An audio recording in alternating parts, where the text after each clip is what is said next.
Shut up and sit down. तो चलिए आइए अब हम लोग पढ़ते हैं 20.3 इकोनॉमिक नेशनलिज्म के बारे में, जिसको हम लोग हिंदी में आर्थिक राष्ट्रवाद कहते हैं. You have now understood what is meant by cultural nationalism and what was the relationship between culture and nationalism in India. अब जो स्टूडेंट हमारे वीडियोस को लाइन से पढ़ रहे हैं वह अब तक समझ गए होंगे कि सांस्कृतिक राष्ट्रीयता से क्या मतलब होता है और भारत की संस्कृति और राष्ट्रवाद में परस्पर क्या संबंध था. Let us now try to understand economic nationalism. आइए अब हम आर्थिक राष्ट्रवाद को समझने का प्रयास करेंगे. The origins of economic nationalism can be traced back to the second half of the 19th century when Indian leaders like Dadabhai Naoroji, Mahadev Govind Ranade, and Ramesh Chandra Datta, among others, began realizing that the British rule was economically exploiting India and that it was largely responsible for keeping India under extreme poverty. आर्थिक राष्ट्रवाद की जड़ों को हम 19वीं सदी के द्वितीय अर्धशतक के काल में ढूंढ सकते हैं, जब दादा भाई नौरोजी, महादेव गोविंद रानाडे और रोमेश चंद्र दत्त और अन्य अनेक लोगों ने यह अनुभव करना प्रारंभ किया था कि ब्रिटिश शासन भारत का आर्थिक रूप से शोषण कर रहा था और भारत को अत्यंत निर्धन स्थिति में रखने के लिए मुख्यतः वही जिम्मेदार था. From this, a whole generation of Indian leaders like Gopal Krishna Gokhale, Bal Gangadhar Tilak, G.V. Joshi, and many others developed a systematic and comprehensive economic critique of the British rule.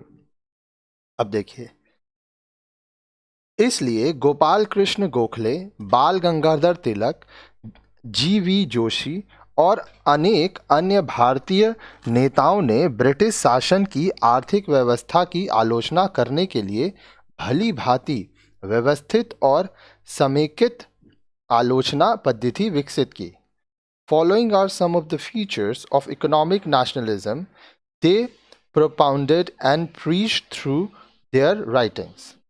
उनके द्वारा अपने लेखकों के माध्यमों से प्रतिपादित और प्रचारित आर्थिक राष्ट्रवाद की कुछ विशेषताएं निम्नलिखित हैं.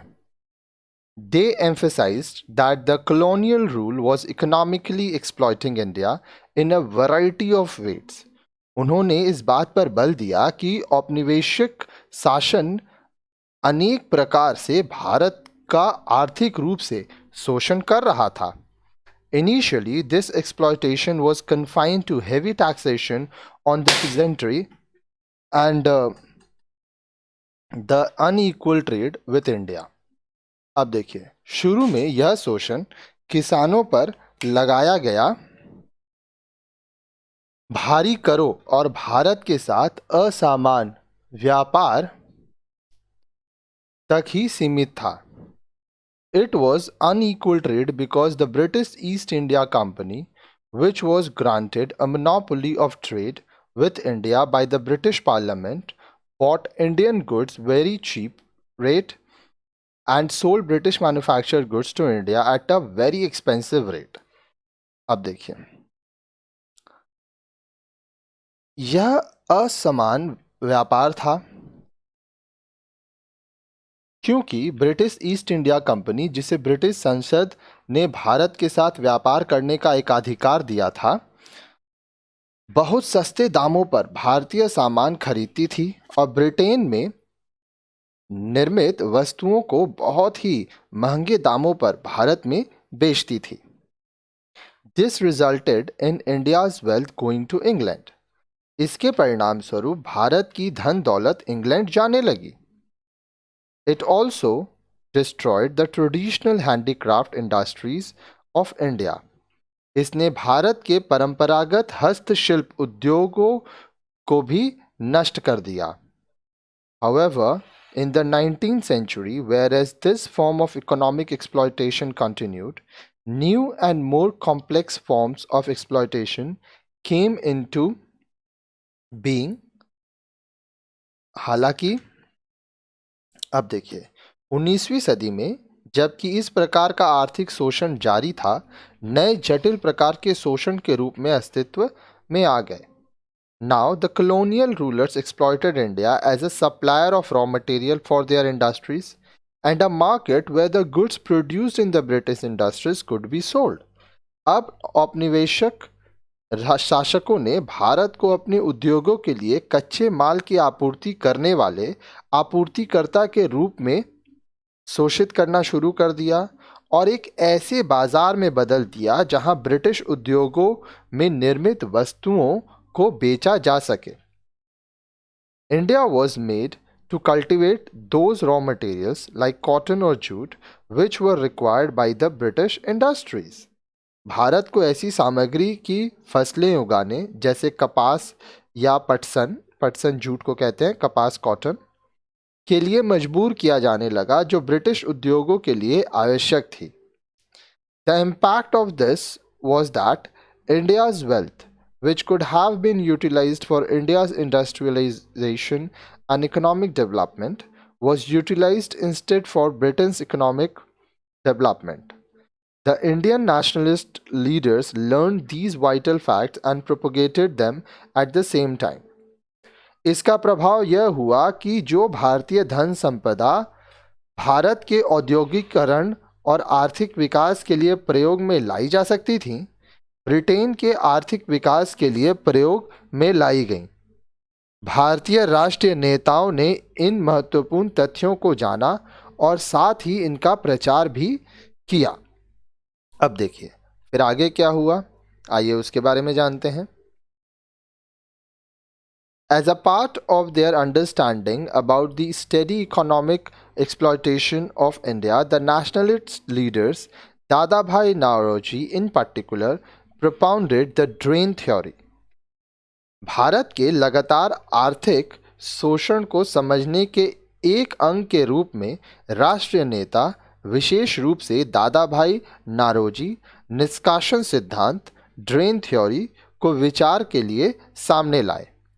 Naroji, in his famous book Poverty and the Un-British Rule in India, written in 1901, published in 1998, argued that India's economic resources were being systematically siphoned off to England through trade and industrialization and high salaries to British officials, which were being paid by Indian money. According to their calculations, this drain amounted to one half of government revenues and more than one third of India's total savings. It was thus that Britain's enrichment and India's impoverishment were taking place simultaneously. Naoroji ने अपने प्रसिद्ध पुस्तक poverty and the un-British rule in India 1901 में लिखा गया था और 1988 में प्रकाशित हुआ था. उसमें यह तर्क दिया कि भारत के आर्थिक संसाधनों को व्यापार, औद्योगिकरण और ब्रिटिश अधिकारियों को दिए जाने वाले अति उच्च वेतन जो भारतीय खजाने से अदा किए जा रहे थे के जरिए बहुत व्यवस्थित पद्धति से इंग्लैंड को प्रदान किया जा रहा था. उनके आकलन के अनुसार धन के निष्कासन की यह मात्रा सरकारी लगान का आधा हिस्सा और भारत की कुल बचत के एक तिहाई हिस्से के बराबर थी. इस प्रकार ब्रिटेन के धनी बनने और भारत को निर्धन बनाने की प्रक्रिया साथ साथ चल रही थी. The early nationalist leaders thus argued that the British colonial rule in a variety of ways completely subordinated Indian economy to the economy of Great Britain. इस प्रकार भारतीय प्रारंभिक राष्ट्रीय नेताओं ने यह तर्क दिया कि ब्रिटिश औपनिवेशिक शासन ने अनेक प्रकार के उपायों के जरिए भारत की अर्थव्यवस्था को पूरी तरह से ग्रेट ब्रिटेन की अर्थव्यवस्था के अधीन कर लिया था. In their view, the direction of the Indian economy was being geared to suit the needs of British economy. उनके विचार में भारत की अर्थव्यवस्था की समस्त दिशा को ब्रिटिश अर्थव्यवस्था की ज़रूरतों के अनुसार मोड़ा जा रहा था। They demanded an end to the flow of Indian wealth to England and the industrialization of India with the help of Indian capital only, so that it would benefit India and Indian people. In order to achieve this, the nationalist leaders demanded self rule or self government or Swaraj for their country. अब देखिए, उन्होंने यह मांग की कि भारत की धन संपदा का इंग्लैंड को निष्कासन बंद किया जाए और भारत की पूंजी से ही भारत में औद्योगिकीकरण लाया जाए, ताकि इससे भारत और भारत के लोग दोनों का हित हो सके। इस उद्देश्य को प्राप्त करने के लिए राष्ट्रवादी नेताओं ने अपने देश के लिए स्वशासन या स्वसरकार या कहें स्वराज की मांग की। The relevance of economic nationalism as formulated by the nationalist leaders was twofold. राष्ट्रवादी नेताओं द्वारा संरचित आर्थिक राष्ट्रवाद का संदर्भ द्विपक्षीय था। Firstly, it demolished the notion generally held by the educated people in the first half of the 19th century that the British colonial government was a benevolent government and would ultimately lead to India's economic development. Many people had believed that if the colonial rule would continue for a long time, India would, in the end, become prosperous like Great Britain. The Indian nationalist leaders were able to demonstrate that this was wrong thinking and the British colonial rule was actually harmful to the interest of the Indian people. सबसे पहले तो इससे इस धारणा को ख़त्म किया गया जो 19वीं सदी की प्रथम अर्धशती के दौरान शिक्षित वर्ग के दिल में बैठ गई थी कि ब्रिटिश उपनिवेशवादी सरकार कल्याणकारी सरकार है और इससे अंत में भारत का आर्थिक विकास होगा। अनेक लोगों को यह विश्वास था कि यदि औपनिवेशिक शासन लंबी अवधि तक चलेगा तो अंत में भारत ग्रेट ब्रिटेन की तरह समृद्ध राष्ट्र बन जाएगा। भारतीय राष्ट्रवादी नेता यह प्रदर्शित करने में समर्थ थे कि यह धारणा गलत थी और यह कि उपनिवेशवादी शासन वास्तव में भारत के लोगों के हितों के लिए हानिकारक था। Secondly, economic nationalism laid the foundation for a powerful nationalist agitation against the British colonial rule, which started in the 20th century under the leadership of Mahatma Gandhi and other leaders. These leaders took the ideas of the economic nationalism to the Indian people and thus mobilized them into the national movement. Once the masses of Indian people joined the national movement, it became impossible for the British colonial rule to remain in India. दूसरे, आर्थिक राष्ट्रवाद ने British उपनिवेशवादी शासन के विरुद्ध एक शक्तिशाली आंदोलन की नींव रखी, जो 20वीं सदी में महात्मा गांधी और अन्य नेताओं के नेतृत्व में प्रारंभ हुआ। इन नेताओं ने आर्थिक राष्ट्रवाद के विचारों को भारतीय जनता तक पहुंचाया और उन्हें इसके पक्ष में राष्ट्रीय आंदोलन के लिए प्रेरित किया। एक बार भारतीय जनमानस के विशाल संख्या में राष्ट्रीय आंदोलन के साथ जुड़ते ही ब्रिटिश औपनिवेशिक शासन का भारत में रहना असंभव हो गया।